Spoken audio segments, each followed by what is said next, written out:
Welcome to the Alaskan Journey podcast. My name is Jamin Goecker. I'm your first friend in Alaska. Luckily for you, I'm also an associate real estate broker. Purpose of this podcast is to answer the questions people have as they're moving to Alaska from the people who actually live up here in Alaska. So it's not just me talking. And today we're very lucky to be joined by Brandon and Megan, who recently moved up from Virginia. This has kind of been a long saga for you guys leading up to this point, but finally here, made it happen. And, you know, we talked with Brandon a couple months. Well, I think it was actually around spring, beginning of the year. Yeah, earlier than the year. And what's happened since then? Yeah, so in May, I went back. I've been living up here in Palmer in the valley, Matanuska Valley, and been living up there, doing the working and stuff, and driving to Anchorage now on a regular basis. So was thankful to find the Valley Transit bus system is helpful for that. But if anyone's moving up here and looking to commuter options, that is an option. It's pretty inexpensive. So, but been doing that, and then went back in May to finish packing up with Megan here in Virginia, and we got that done. Got the house, a buyer on the house there, and then we were able to find a house here. I think since I was here last time, probably the biggest thing is I started looking for our house here, which proved to be a little challenging. And the market, still a seller's market, but leaning more towards that buyer's market slowly. But the inventory just was hard to find what we wanted. We wanted the Alaska log dream cabin, with the lake views, and we found it. We found it out in Big Lake, but ended up having a lot of crawl space issues and the mold and some other repairs that needed to be done, and we just would have been too far apart with the seller. So we walked away from that one, made an offer on two other houses, and got outbid on both of those. Coincidentally, neither one of those is sold yet. So, Go figure. But we did find one, and we're closing here soon on that. So we're excited for that. And still out in the woods, still got the lake behind it, and got the land that we wanted. So, but a little newer than like a traditional log cabin build. So. Yeah, I mean that's kind of like the trade-off a lot of people get when they're moving up here. I mean, people can get that, people have an image in their head on what they're looking for, and what's actually available is completely different. Like if I'm looking at moving down to Hawaii, I'm expecting beachfront villa, something like that. It's like, no, dog, you're getting a 3-2 and 3 blocks from the beach. 3 blocks from the beach if you're lucky, and it's going to be like a normal ranch style home. But it sounds like you guys, really are happy about what you got there. No, we are. We're excited. So what do you guys think about the area then? Because is it Big Lake? No, so we ended up in Meadow Lakes, part of Wasilla. Okay. Which is, kind of the northern part of Wasilla for those that don't know. But we're back off the road so that it's pavement, and then it goes for, I don't know, about 100 yards or so maybe, back to the house. There's 4 houses on the road, I think, total.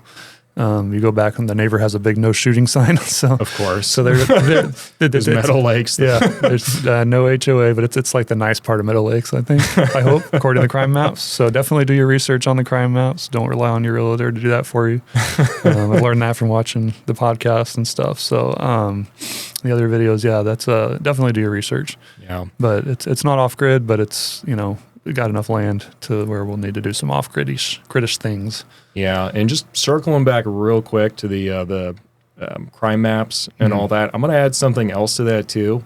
If you're really trying to go the extra mile, do a court view background check on whoever the seller is. Oh, okay. Because, you see all these crazy people in the news doing a bunch of stuff. Those people have homes too. Yeah. And if you think they suddenly just throw a switch and they're so suddenly really reasonable people, all of a sudden they're not in a big transaction, that is going to be a disappointment. No, this has been it's had some challenges, but overall it's been fairly smooth. So, and the inspector told me if we hadn't bought the house, then he would have. So that was encouraging. that was encouraging. That's rare to hear the inspector say that. So that's good. One thing I think we'll like about it has the HRV system in the crawl space.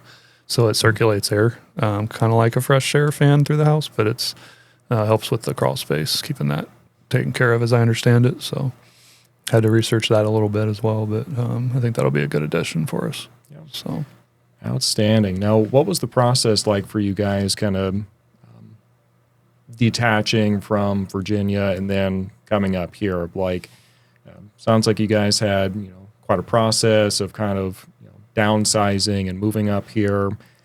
What was that like? And yeah, tell me about the Alcan, because we know that's always a super smooth process. But let's hear your story anyway. Yeah. Well, the house, Megan did most of the work at the house.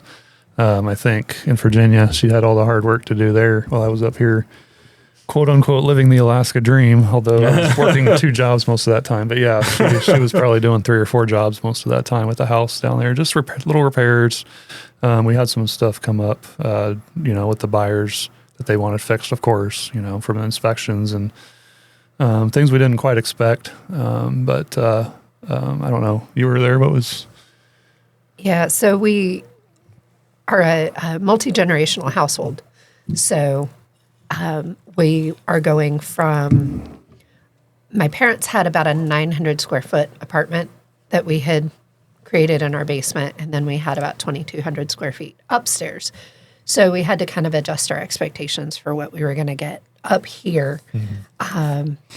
And it went fairly smoothly, but like with anything, there's always more to do than you expect. So I spent quite a few long hours painting and replacing switch plates and cleaning and all the different things. So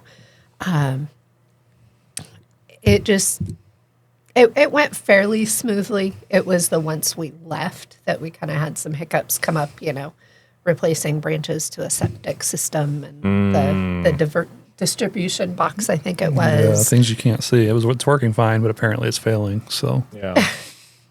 So yeah, well that does check out then. I guess that's kind of how these things usually go. But yeah, what was the actual driving the Alcan like for you guys? Because you literally just got into town like, how long was it? Was it 24 hours ago? Like, how recently was this? It's been about 2 weeks. It's been about 2 weeks at this point. But it was definitely rougher this time than it was the last time we drove it. Last time we drove in my Outback, and this time our pickup with our trailer. And the road definitely seemed rougher this time. And had some road closures due to the fires. And so that took us 12 days, I think, from Virginia to Anchorage. So, yeah, one thing I learned before I even hit the Alcan was I have a 3/4 ton truck, but it's a gas, it's not diesel. And had I had the opportunity to do it over again and get a diesel, I probably would have done that just for the hills, which isn't really bad until you got probably to Colorado or not. Well, we went through North Dakota, South Dakota. So the Black Hills, things like that, just with the weight of the trailer and things. We were weighed down. The truck was full of stuff, which didn't help. But we were able to offload some in Montana at her sister's house, and that helped a little bit. But yeah, I thought I knew how to tow a trailer up a hill from doing camping in Virginia. But you just have to go slow with the gas. You can't try to rev it up. You got to keep the RPMs low and just go behind a big semi or something that's going like 10 miles an hour to get up the hills. That's the right way to pull a trailer, I learned, after the second set of mountains. So, but the truck did great. No complaints there at all. There's a little bit of dog hair. We have 4 dogs, one of which is shedding, and also a puppy. She's 10 months old, but she's, 50 pounds, I think? Yeah. So that was a little bit more than we expected with the dog hair, but we had the special thing Megan found with the back seat to give them some more room. It's kind of like having 4 toddlers in the back for 4,800 miles because they nip at each other and get off of me, and you're stepping on me, and all the kid things. So there's not much we could have done about that. We didn't want to put them on a plane or ship them or anything like that because it's just not.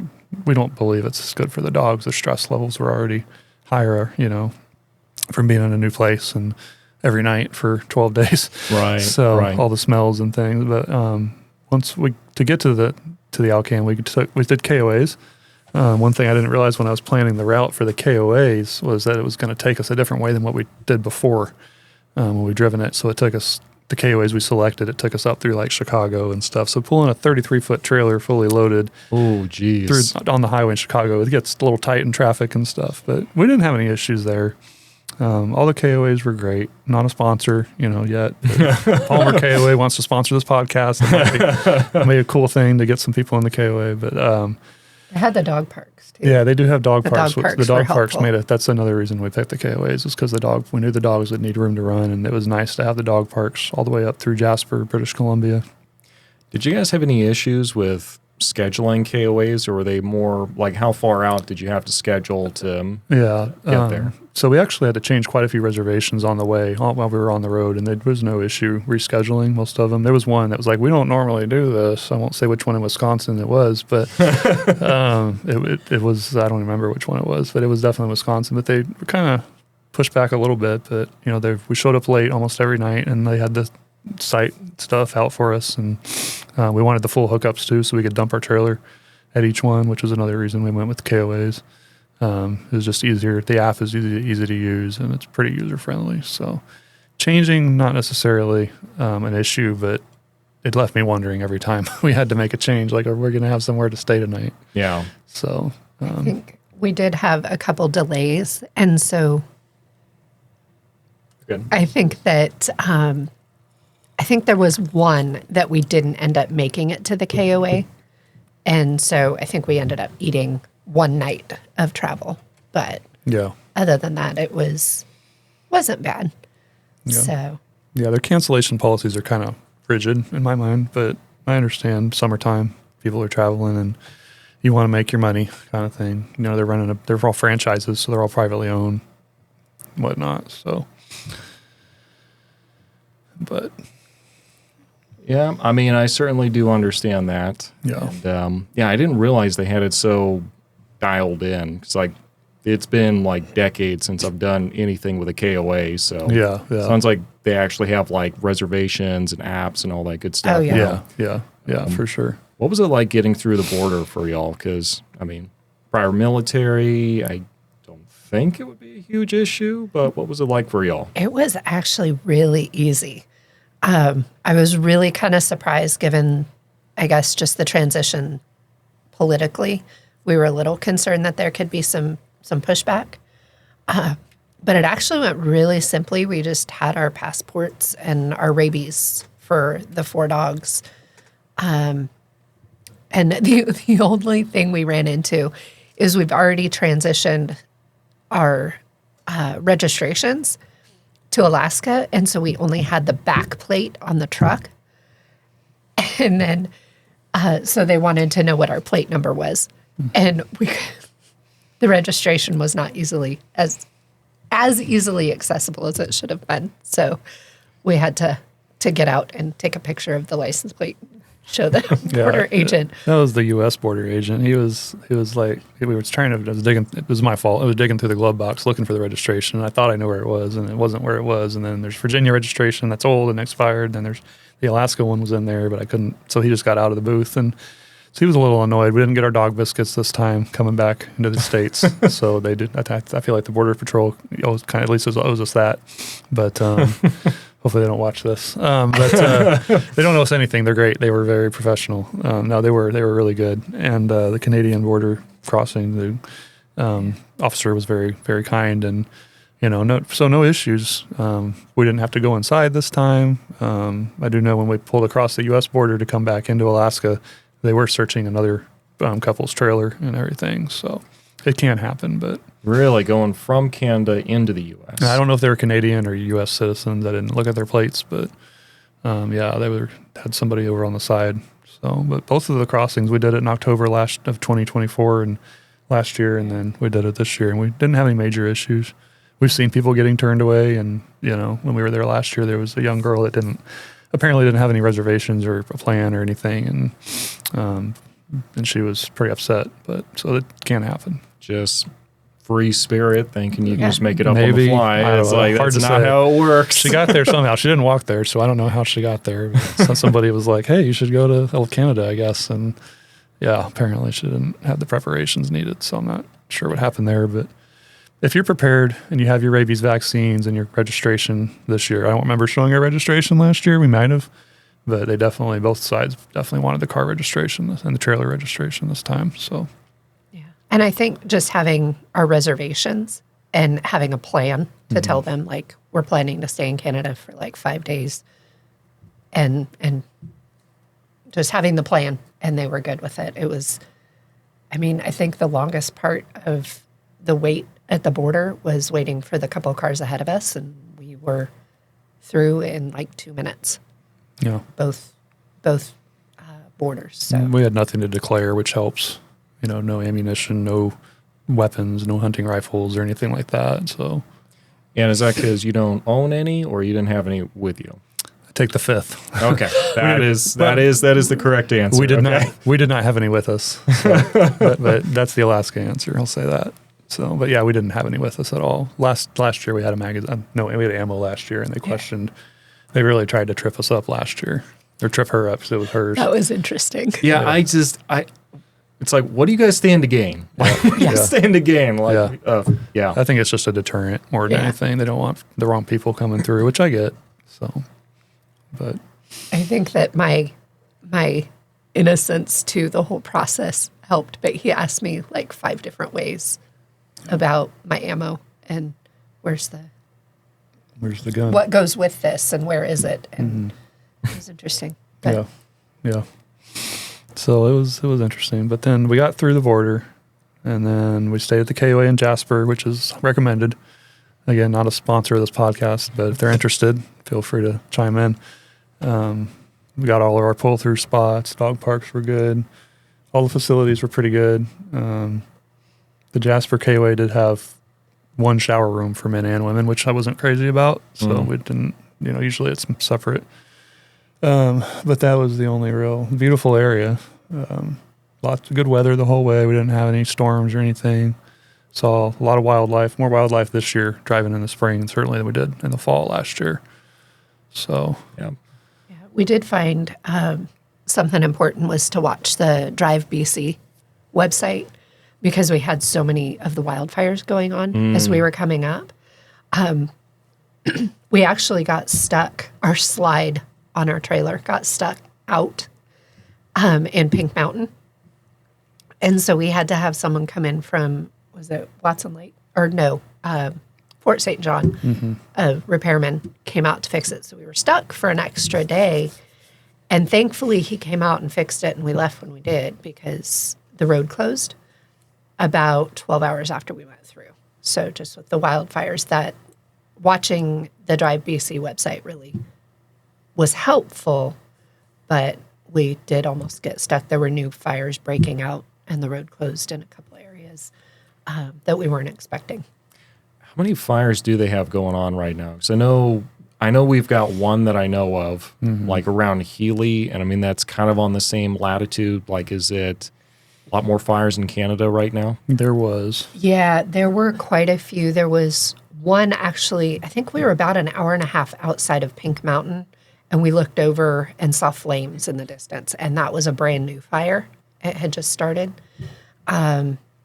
So we got through that, and then we got up to, I think it was around Summit Lake, and there were fires there. We were able to take a pilot car through. I think it was about 30, 40 miles behind a pilot car, but we were seeing the firemen hitting hot spots really close to the road. So we got through at about 8 o'clock in the evening. And then I think by about 2 or 3 o'clock the next day, it was closed again. So it was open, close, open, close. And there were more fires that broke out after we went through. So I think we went through probably 2 major fire areas, but now I think there's about 3 or 4. Because I think there's one closer into Dawson Creek now as well. So just... Man, that's wild. And you guys didn't run into the one near Healy. I don't think that one It even hadn't started. It hadn't started yet. No.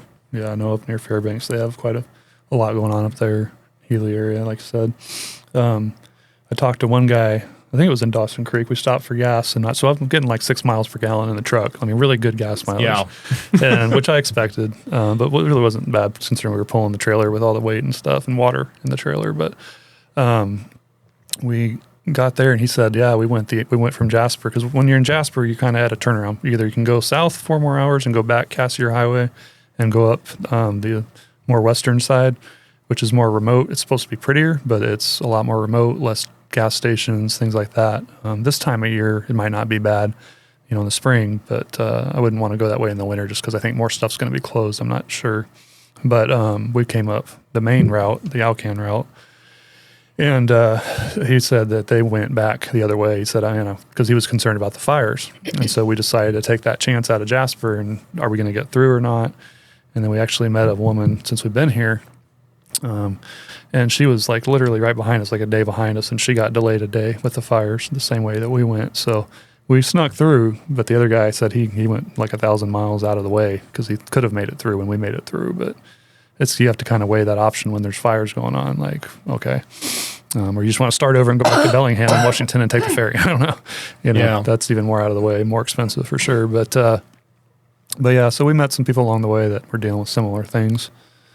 Yeah. So, and do you guys have any tips, I guess, for people in the near future that are going to be, driving the Alcan and dealing with, because presumably they're still going to have forest fires for right, at least foreseeable future. Yeah. Do you have any tips, advice you'd give anyone as they're looking at driving the Alcan?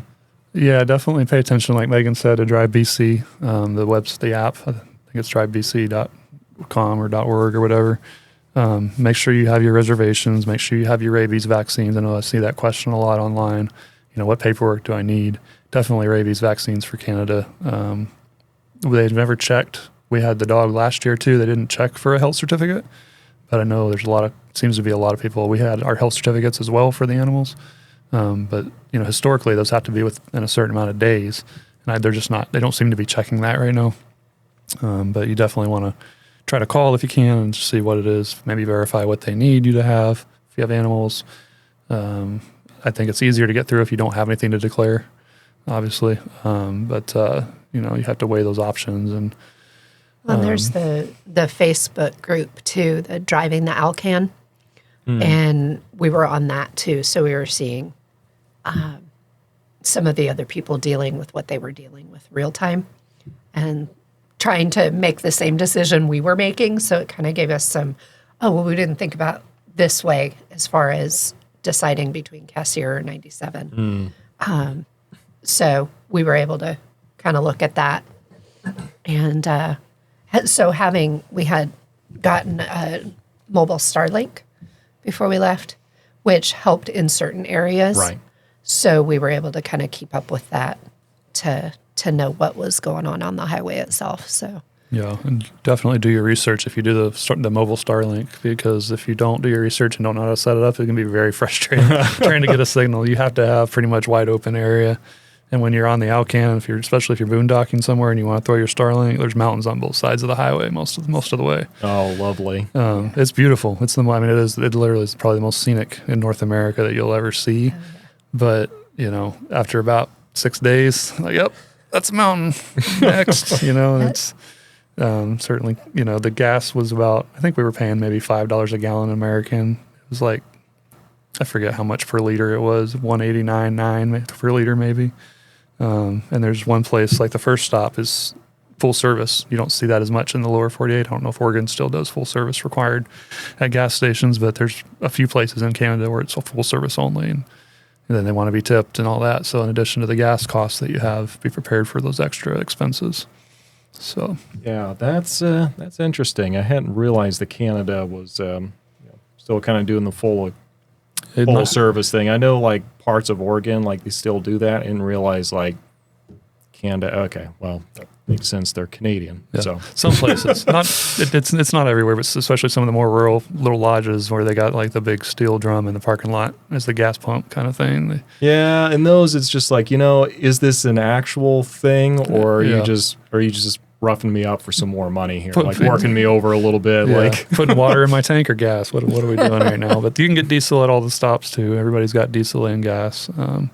It's usually just the 1 octane. Like you can't choose mid-grade or premium or anything. It's usually this is what you get to get down the road kind of thing. But there's plenty of places to get souvenirs. And we came up through Alberta and then over to BC and then the Yukon and then back into BC. And then finally got to the border, like she said, and got across. And then we stopped at Fast Eddie's in Tok, which I highly recommend.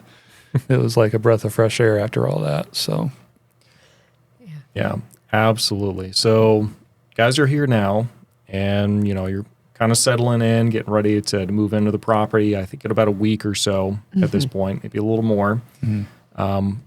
Have you guys had a chance really to get out and do a whole lot, or are we just so focused on like moving in and getting settled that there's just not been a whole lot of time for much else?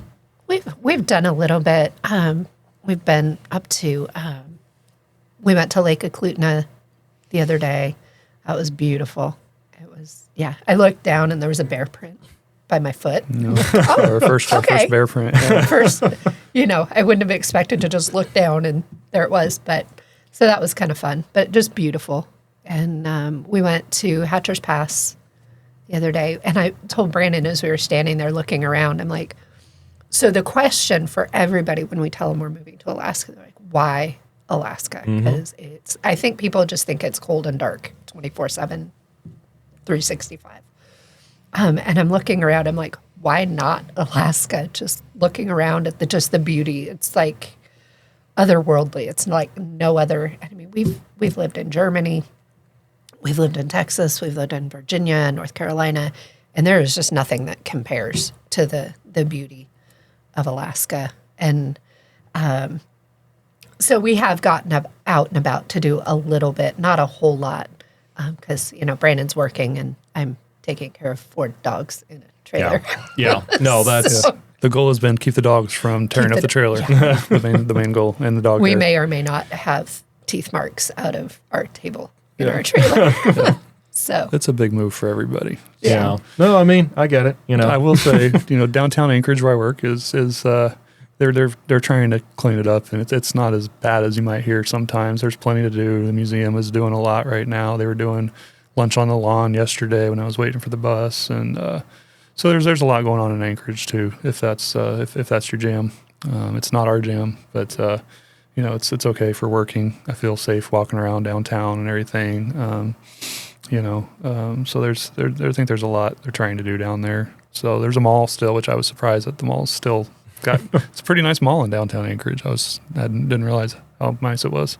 So food court's struggling a little bit, but I mean, yeah, everywhere. A little bit. I think all like malls are struggling a little bit. So. Yeah, that's kind of a sign of the times. Yeah.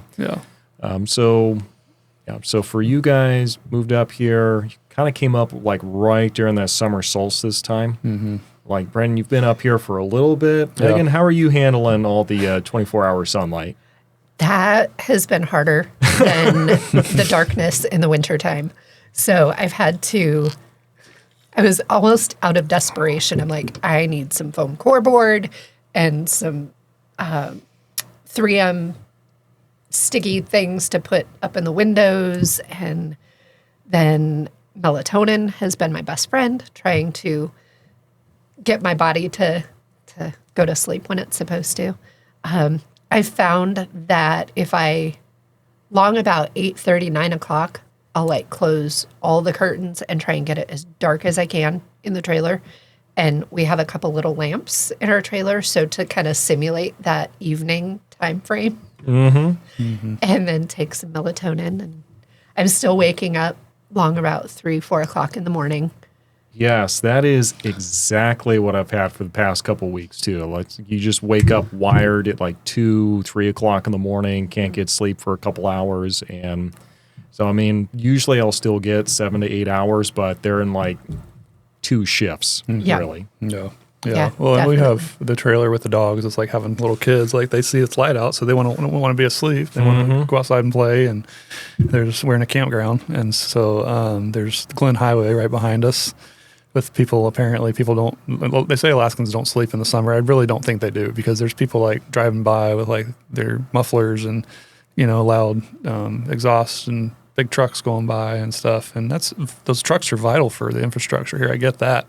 They probably don't need to honk their horns at like little kids playing outside at midnight, but that's just part of where we're at. And then they're also repaving the highway and building a visitor center.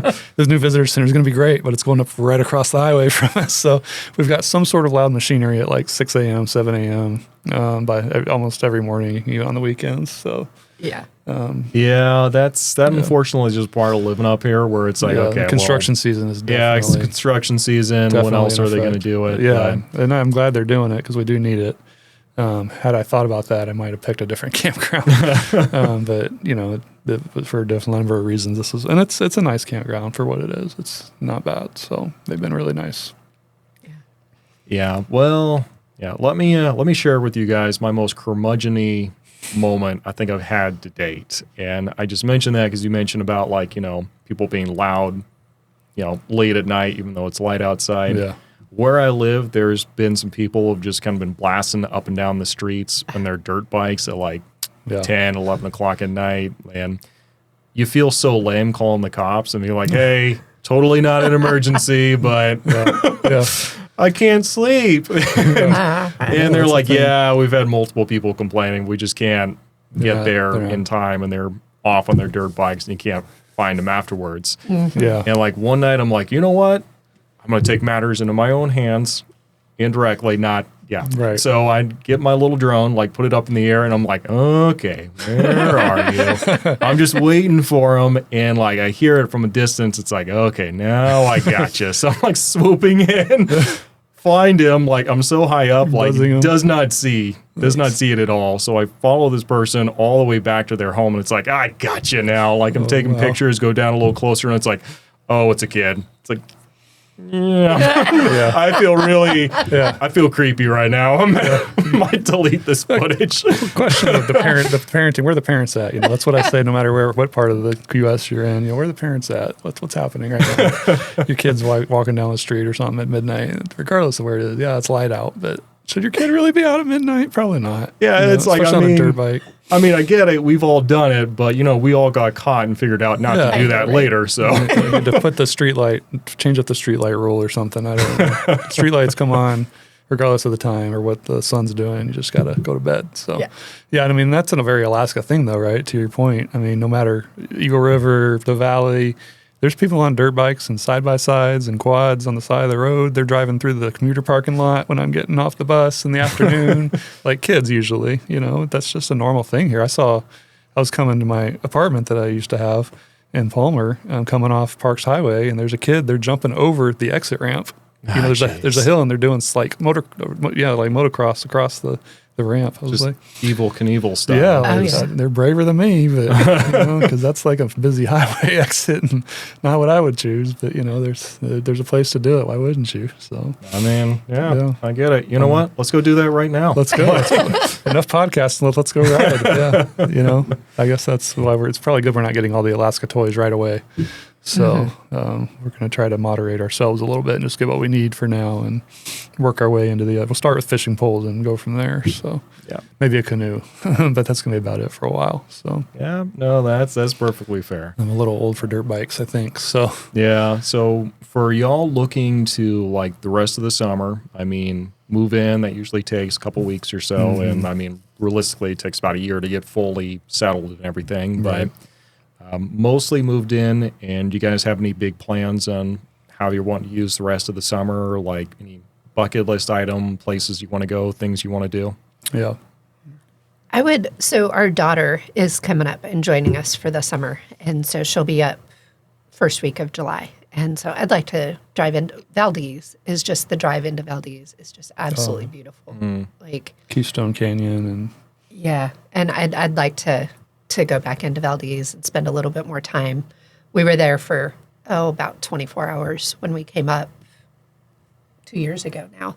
So I'd like to go back to Valdez and just poke around, and it's just beautiful. You got to eat at the Fat Mermaid. The Fat Mermaid. That's definitely a place to go. So fish and chips. Yeah, definitely been the Fat Mermaid, and then just saw some pictures from a friend recently who went down to Valdez with his church, and they had a bunch of pictures from kayaking down by the glaciers and everything. Yeah, so, I've seen the pictures. Yeah. So I mean, maybe take the new canoe down there. There you go. Yeah, that would be worth it. Yeah, we need to. My buddy's in Seward, so we'd like to get down to Seward and have some friends in Anchorage we want to try to visit with. Get on their calendars and.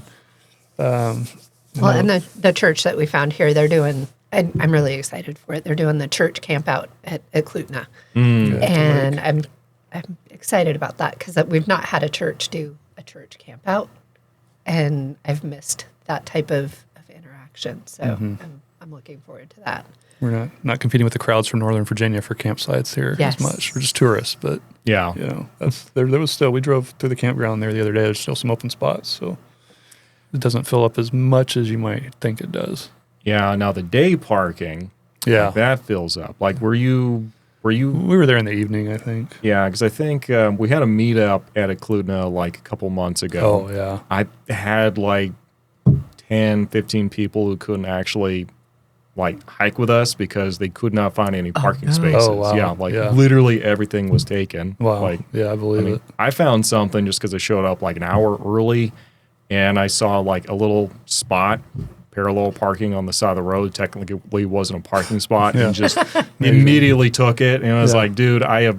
That's Alaska, though. Yeah, it's do what you like- gotta do. You do Yeah. it and ask permission later. Yeah, it's. You might have a moose blocking your way when you come back, but yeah, no, I can see, like, especially earlier in the summer, especially when winter first starts, you know, getting down and starts warming up. I think everybody just kind of floods in, and I've definitely noticed, like, especially in Anchorage downtown, all the tour buses taking people out to Denali and the cruise ships. There was a gentleman walked out of the museum and thought we were part of his cruise ship crew when we were waiting on the bus, and like, oh, they actually pick up on the other side of the museum, and so he hopefully didn't get left behind, but yeah, totally could have messed with you them. can definitely tell. You can definitely tell who the tourists are, and we've been up here and been tourists. If you go to Seward right now, I mean, it's going to be packed full of tourists and stuff. So, if you're going to visit, definitely, let's say May, August, September timeframe is probably the best time to visit. We came up in. When did we come up in the came up in summer June. in June? Yeah. And then we visited last year in 2024. We came up in In January. January to really experience the winter, and it's definitely different when you come up in off season. So, So for you guys then, what would you say are the differences between Anchorage versus the Matsu Valley? Because I mean, you guys have spent a lot of time visiting, you've done a lot of due diligence, boots on the ground, actually living here. Like, what would you say are the big differences between the two biggest, I guess, population centers for the entire state? It's like Anchorage and Matsu Valley. I'd say having lived here a little bit longer and working in Anchorage, there's definitely more traffic in Anchorage. It's not, I say there's more, it's not bad at all. Like compared to the East Coast traffic around DC or any of the big cities, it's not even comparable. There's a lot of stoplights, which is usually what causes traffic to back up, if anything. But it's not unusual to see like two fuel trucks, the two trailer fuel trucks driving through downtown Anchorage, just pulling fuel through because that leads right into the highway, and so they have to come right through downtown. Big gravel trucks and stuff right next to the little sedans and the little Subaru with the muffler thing and all the fancy stuff. So more of that. You do see some of that in the valley. I've been surprised. I've actually seen 3 or 4 cyber trucks around here. Yeah. In the valley. So that's kind of concerning. Are there? I was like, far between, but they're there. Yeah, they're there. So that's been seen more Teslas than I would expect in the valley as well as Anchorage. There's a few places even in the valley you can charge an electric vehicle. I know Alaska Tire has a spot over there. I think most people are probably laughing at you if you're doing that. I don't know. That's just me. But that's not my jam for the electric cars. I'd rather pay more for gas and complain about it. But yeah, it's there's more to do in Anchorage probably, definitely. As far as eating out, there's more restaurants. Your big hotels are in Anchorage downtown. A lot of your tours are going to kick off from downtown, and they're going to bring you out to the valley, to Hatcher Pass, to the different areas. I've appreciated Valley Transit for coming into Anchorage for work. They go all the way out to Big Lake and I think Houston area, so that's a little bit north of Wasilla. So they go out quite a ways. One nice thing about like Eagle River is you have a little bit of both, I think. But certainly as we were looking for a home, we looked at the valley and even Willow further north. And we just couldn't. The inventory just isn't there right now. So we found the one we found, and I think it'll be a good fit for us. But we couldn't find what we paid for with 5 acres in Anchorage. It's just not there. No. Yeah. I mean, So even if you could, it'd be like it'd be a lot more. $800 million. Yeah. It's not. They don't play around with acreage in Right. Anchorage. And you can find the $1 million homes out in the valley. I've seen, and even north of there. But if you want the big land and the big lodge and all that, but they're few and far between. And they're few and far between in Anchorage too, I think. But if you're okay with urban suburbia and a little bit more traffic, then Anchorage and the Eagle River area, Chugiak, I think are good. We were considering Chugiak as well. There was one house that got listed in Chugiak that we liked. That would have worked, but it was only on an acre still. I don't think it would have worked land-wise for us. But it was comparable price the further away from downtown Anchorage you get, I think. But they have all your stores in Anchorage, everything you would need. There's more family-owned restaurants and stuff out in the valley. So if you're into like the breakfast scene, the valleys, I think, has some good options. There's good options in Anchorage as well. But you're going to pay for parking, which isn't much. I mean, it's like $2 an hour most places in Anchorage, I think, for downtown parking. The valley, you're going to have more availability for parking. But I went to the one chicken restaurant, and it was like, yeah, it'll be like 2 hours. It was like this little shack chicken place in Wasilla.